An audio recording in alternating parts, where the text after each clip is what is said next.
Friend, total ಆಗಿ 2 ಪ್ಲೇಯರ್ನ ನಾನು ಇವತ್ತು ಯಾವ ಒಂದು ಟೀಮಿಗೆ ಹೋಗಿದ್ದಾರೆ ಅಂತ ಕಂಪ್ಲೀಟಾಗಿ ತಿಳಿಸ್ತೀನಿ. IPLನಲ್ಲಿ ಆಕ್ಷನ್ನಲ್ಲಿ ಸಿರಾಜ್ ಭಯ್ಯ ಹಾಗೆ ಮೊಹಮ್ಮದ್ ಶಮಿ ಭಯ್ಯ ಯಾವ ಒಂದು ಟೀಮಿಗೆ ಹೋಗಿದ್ದಾರೆ, ಎಷ್ಟಕ್ಕೆ ಅವರು ಸೋಲ್ಡ್ ಔಟ್ ಆಗಿದ್ದಾರೆ ಅಂತ ಕಂಪ್ಲೀಟಾಗಿ ತಿಳಿಸ್ತೀನಿ.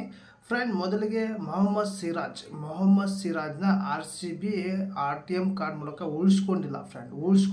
ಟೋಟಲ್ ಆಗಿ ಇವರು GT ಗುಜರಾತ್ ಟೈಟನ್ಸ್ ಟೀಮಿಗೆ 12,25,00,000ಕ್ಕೆ ಸೋಲ್ಡ್ ಔಟ್ ಆಗಿದ್ದಾರೆ. ಫ್ರೆಂಡ್ ಇವರು ಹೋದನೇ ಸಲ RCBಲಿ ಇದ್ದರು. RCBಲಿ ಅಂತ ಏನೋ ಪರ್ಫಾರ್ಮೆನ್ಸ್ ಕೊಟ್ಟಿಲ್ಲ. ಫ್ರೆಂಡ್, ಇವರು ಹುಚ್ಚು ನಾಯಿ ಓಡಿಸ್ಕೊಂಡಿದ್ದಾರೆ. ಫ್ರೆಂಡ್, ಇವರಂತೂ RCBಗೆ ಒಂದು ಕಮ್ ಬ್ಯಾಕ್, ಒಂದು ಟೀಮ್ನ ಗೆಲ್ಲಿಸುವಂಥ ಮೂಮೆಂಟ್ ಅಂದರೆ ಡೆತ್ ಓವರ್ ಆಗಲಿ ಹಾಗೆ ಸ್ಟಾರ್ಟಿಂಗ್ ಆಗಲಿ ಯಾವೊಂದು ಸ್ಲಾಟಲ್ಲೂ ಕೂಡ ಇವರು RCBಗೆ ಅಷ್ಟೇನು ಪರ್ಫಾರ್ಮೆನ್ಸ್ ಬಂದಿಲ್ಲ. ಹಾಗಾಗಿ ಇವ್ರನ್ನ RCB ಆಪ್ಷನ್ಗೆ ಕೈ ಬಿಟ್ಟಿದ್ದು. ಆಪ್ಷನ್ನಲ್ಲಿ ಟೋಟಲ್ ಆಗಿ GTಗೆ ಸೋಲ್ಡ್ ಔಟ್ ಆಗಿದ್ದಾರೆ ಮೊಹಮ್ಮದ್ ಸಿರಾಜ್ ಭಯ್ಯ.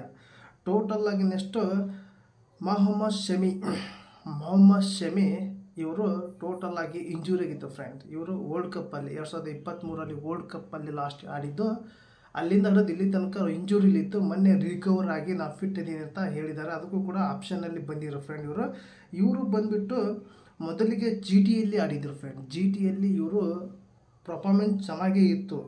GT ಇವ್ರಿಗೆ ಆಪ್ಷನಲ್ಲಿ ಬಿಟ್ಟಿದ್ದು ಕಾರಣಕ್ಕೋಸ್ಕರ ಇವರು ಹೈದರಾಬಾದ್ ಟೀಮಿಗೆ 10 ಕೋಟಿಗೆ ಸೋಲ್ಡ್ ಔಟ್ ಆಗಿದ್ದಾರೆ. ಫ್ರೆಂಡ್, ಮೊಹಮ್ಮದ್ ಶಮಿ ಭಯ್ಯ ಅವರು ಟೋಟಲ್ ಆಗಿ 10 ಕೋಟಿಗೆ ಸೋಲ್ಡ್ ಔಟು ಸನ್ರೈಸ್ ಹೈದರಾಬಾದ್ ಟೀಮಿಗೆ ಆಗಿದ್ದಾರೆ. ಫ್ರೆಂಡ್, ಹೋದನೇ ಸಲ GTಗೆ ಆಡಿದ್ರು, ಈ ಸಲ 25ಕ್ಕೆ ಸನ್ರೈಸ್ಗೆ ಆಡ್ತಾ ಇದ್ದಾರೆ ಸೆಮಿಫೈನಲ್.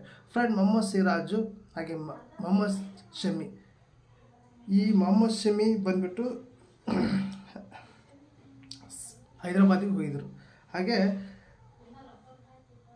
ಮೊಹಮ್ಮದ್ ಸಿರಾಜ್ GT ಹೋಗಿದ್ದಾರೆ. ಫ್ರೆಂಡ್, ಇವರು ಏನು ಅನಿಸ್ತೋ ಕಮಿಟ್ ಮೂಲಕ ತಿಳಿಸಿ. ಫ್ರೆಂಡ್, ಈ ಪ್ಲೇಯರು ನಮ್ಮ ಒಂದು ಸಿರಾಜ್ ಭಯ್ಯ RCBಗೆ ಬಿಟ್ಟಿದ್ದು ಚೆನ್ನಾಗಿ ತೋಳಿದ್ದು ಬೆಸ್ಟ್ ಅಥವಾ ಬಿಟ್ಟಿದ್ದು ಬೆಸ್ಟ್ ಅನ್ನೋದು ಕೂಡ ಕಂಪ್ಲೀಟಾಗಿ ಮೆಸೇಜ್ ಮೂಲಕ ತಿಳಿಸಿ ಅಂತ.